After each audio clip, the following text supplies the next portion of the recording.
하나님 말씀은 열왕기상 17장 1절에서 7절까지의 말씀입니다. 열왕기상 17장 1절에서 7절입니다.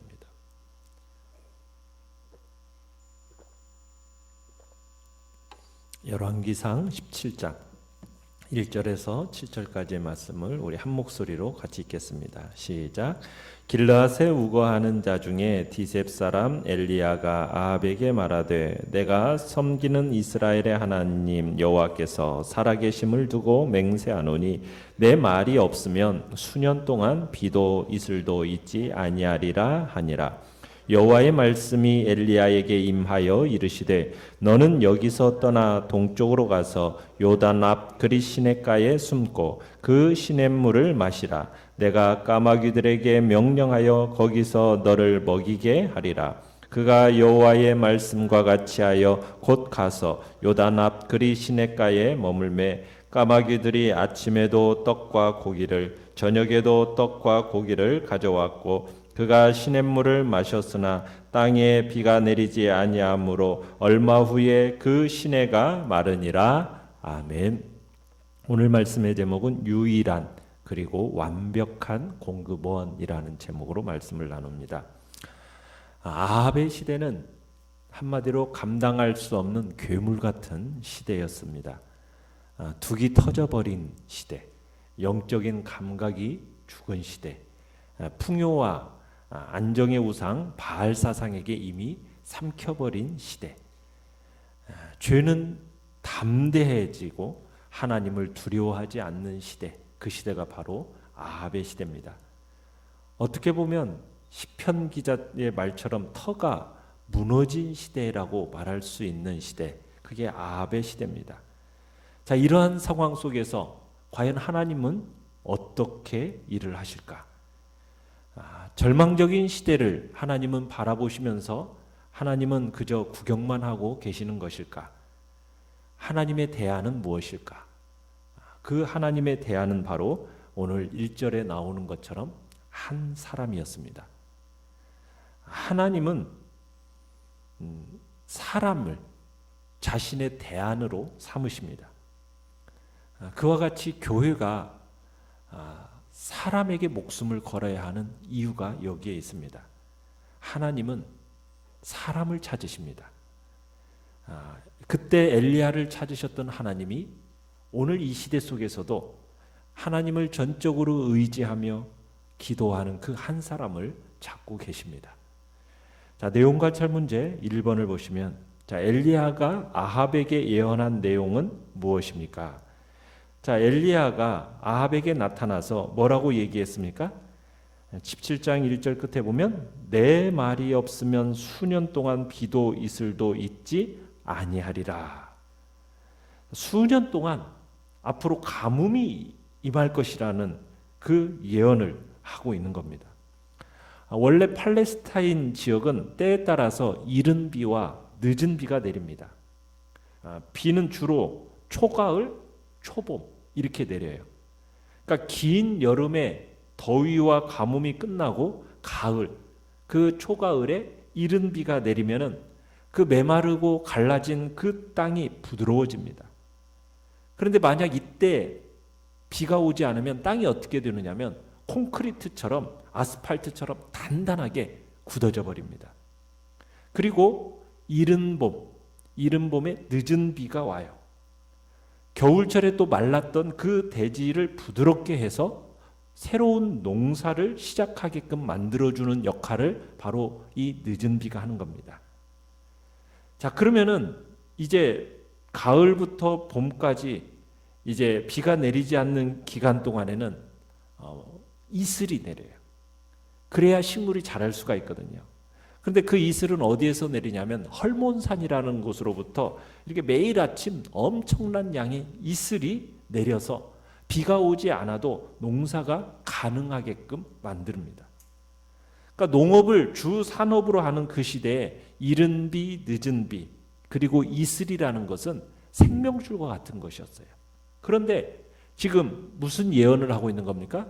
수년 동안 비도 이슬도 내리지 않겠다라는 경고를 지금 엘리야가 하고 있는 겁니다. 그 당시에 이스라엘 백성들이 지금 숭배하고 있던 바알과 아세라라는 신은 어떤 신이냐면 비의 신이요, 풍요의 신이요, 다산의 신입니다. 그래서 아합과 이세벨은 이스라엘 백성들에게 뭐라고 가르쳤느냐면 이 바알과 아세라를 잘 섬기면 이 땅에 비도 내리고 그리고 땅도 기름지고 농사도 잘 되고 그리고 목축도 잘 된다. 그리고 자식도 많이 낳을 것이다. 이렇게 가르쳤어요. 그래서 이스라엘 백성들이 바알을 잘 모시고 섬기기만 한다면 하늘의 창이 언제든지 열려서 단비가 철을 따라 내릴 거라는 그런 믿음을 가지고 이 바알과 아세라를 섬긴 겁니다. 자, 그렇게 믿고 살아가는 이 아합과 이세벨과 이스라엘 백성들에게 엘리야가 예언을 한 겁니다. 경고를 한 겁니다. 뭐라고? 내 말이 없으면 수년 동안 비도 이슬도 있지 않을 것이다. 이렇게 선포한 거예요. 이 선포는 무슨 선포입니까? 비와 이슬을 내리시는 분이 누구라는 것을 지금 선포하고 있는 겁니까? 하나님이라는 거예요. 비를 내리시는 분, 비를 멈추게 하시는 분, 그분이 누구라고요? 하나님이라는 걸 선포하는 거예요. 바알과 아세라와 같은 돌로 만들어진 그 우상은 죽은 신이라 거짓된 존재다. 이걸 선포하는 겁니다.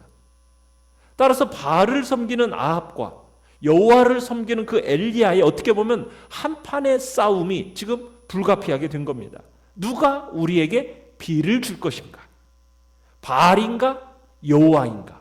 이 싸움이 이제 시작되는 겁니다. 엘리야는 바알과 그의 추종자들과 숭배자들에게 전쟁을 선포하고 있는 거죠. 누가 참 하나님인가? 여호와인가? 바알인가? 지금 엘리야는 위험을 무릅쓰고 도전장을 내밀고 있는 거죠. 자, 내용 관찰 문제 2번을 보시면 하나님은 엘리야에게 무엇을 지시하셨습니까? 자, 하나님은 엘리야에게 3절에 보시면은 뭐라고 말씀하셨어요? 요단강 동쪽에 있는 그리시네가에 숨어서 지내라 이렇게 말씀하십니다. 이 그리시네가라는 것은 뭐 우리나라처럼 무슨 물이 졸졸졸 흐르는 그런 시냇가를 얘기하는 게 아닙니다. 이 그리시네가는 와디라는 이스라엘 지역에 있는 일종의 깊은 협곡을 얘기합니다. 평소에는 메마른 땅이에요.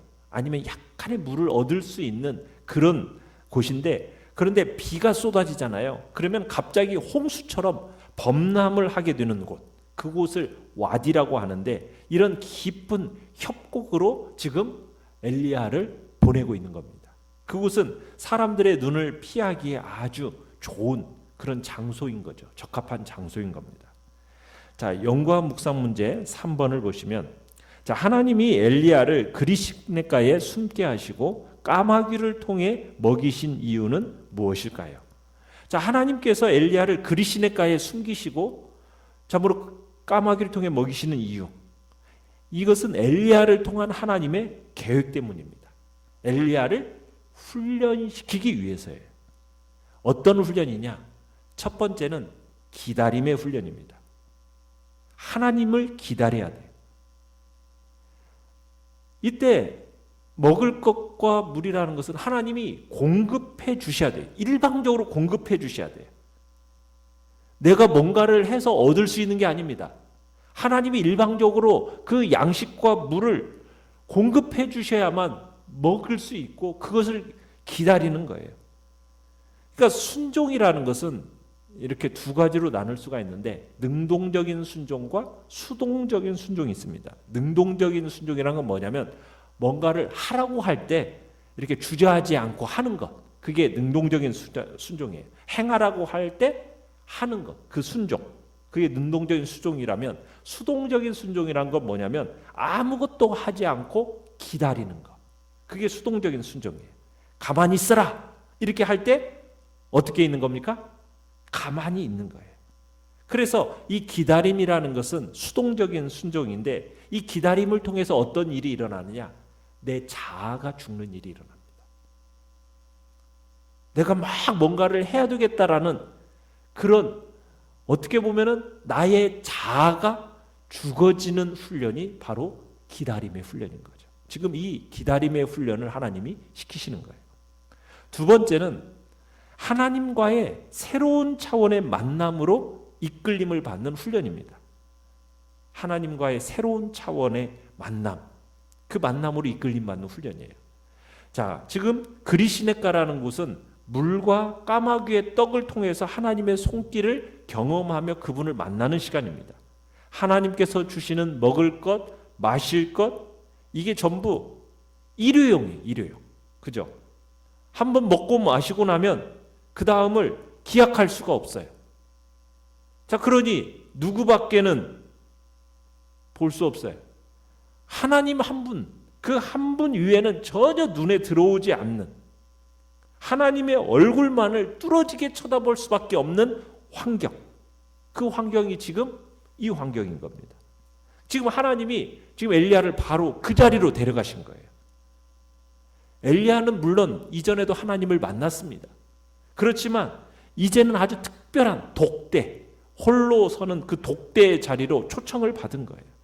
그래서 이 그리시네가라는 곳은 어떻게 보면 엘리야에게서 하나님을 새롭게 만나는 절대의 시간이다라고 이야기할 수가 있는 거죠. 세 번째는 절망의 끄트머리에 서는 훈련입니다. 절망의 끄트머리에 서는 훈련. 자, 엘리야는 지금 하나님이 명하시는 대로 까마귀들이 가져다 주는 떡과 고기를 먹고 시냇물을 마셨어요. 자, 그런데 이 시냇물이 점점 어떻게 되어져 갑니까? 서서히 말라가요. 서서히 말라가요. 그죠? 7절에 보면은 땅에 비가 내리지 아니하므로 얼마 후에 어떻게 됩니까? 그 시내가 말라버려요. 물이 끊어져 버리는 겁니다. 늘 점점 말라가는 것을 보면서 벼랑 끝에 서 있는 것처럼 하루하루를 살아가다가 진짜 그게 현실이 돼버린 거예요. 끊어져 버린 거예요. 눈앞에 모든 것이 끊어져 버렸어요. 자, 그럴 때 마치 하나님이 나를 자신을 벼랑 끝으로 정말 밀어내는 것 같은 어떤 전능자의 손길을 느꼈을 거 아니겠습니까? 그런데 엘리야는 그 손길이 결코 차가운 폭군의 손길이 아니라 지금까지 나를 이 자리까지 인도하신 따뜻한 전능자의 그 손길임을 기억해내는 거죠. 7절 끝나면은 8절에 곧바로 어떤 일이 일어납니까? 여호와의 말씀이 엘리야에게 임하여 이르시되, 그 절망의 끄트머리에서 하나님께서 자신의 음성을 들려주시면서 새로운 길로 또 인도하시는 그 하나님의 선하신 손길을 경험하게 되는 거죠. 자, 느낀 점 4번을 보시면 까마귀에게 명령하여 너를 먹이도록 하겠다라는 이 다소 이상한 이야기를 듣고도 주저함 없이 하나님의 지시를 따른 엘리야를 볼 때 어떤 생각이 듭니까? 여러분, 이 명령은 상식적으로 이해가 되는 명령입니까? 아닙니까? 이해가 되지 않죠. 극심한 기근 가운데서 까마귀가 음식을 나른다? 여러분, 이런 말 들어본 적이 있습니까? 없죠. 까마귀는 의지할 만한 동물입니까? 아닙니까? 까마귀는 의지할 만한 동물이 아니에요. 죽은 고기를 뜯어다 먹는 그런 까마귀를 오다가 그 음식 다 자기가 먹어치워 버리는 거 아닙니까? 그런 동물이에요. 자, 그런데 참으로 엘리야로 하여금 이게 정말 의지할 수 없는, 믿을 수 없는 그 명령인데 이것은 하나님의 시험이었죠. 자, 엘리야는 뭘 신뢰해야 될까요?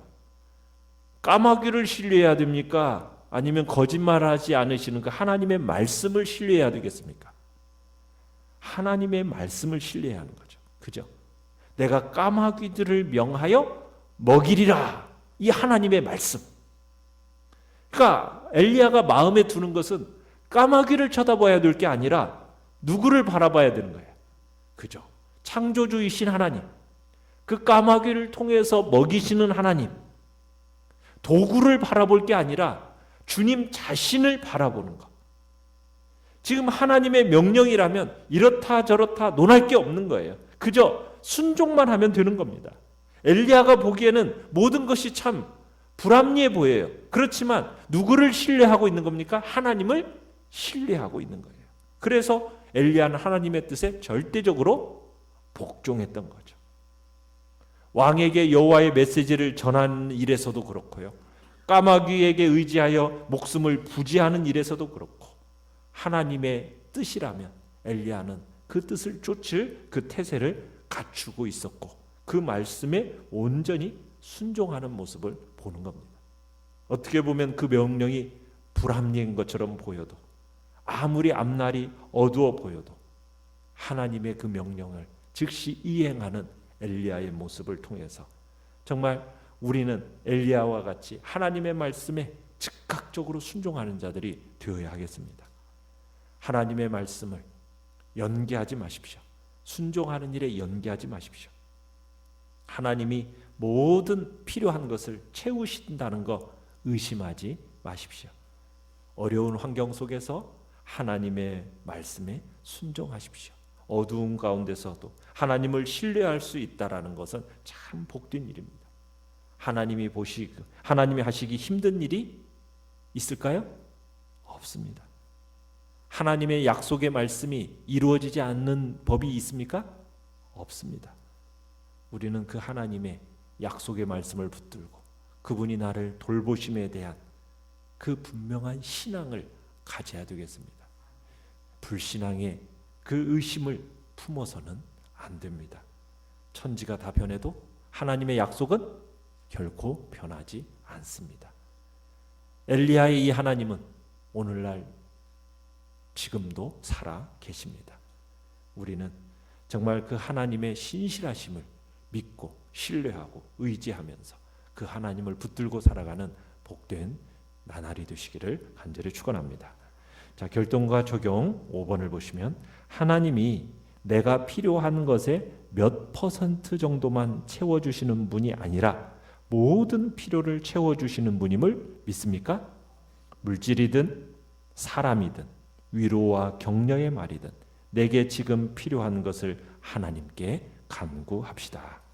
자, 오늘의 기도 같이 읽습니다. 하나님이 유일한 공급자이심을 날마다 기억하고 하나님만을 절대적으로 신뢰하며 살아가게 하소서. 아멘. 말씀을 생각하면서 기도하시고요. 연약한 우리의 지체들을 위해서 기도해 주시며 이 코로나19 바이러스 사태 종식되는 은총을 구하고 또 백신이 속히 만들어지는 은혜를 구하고요.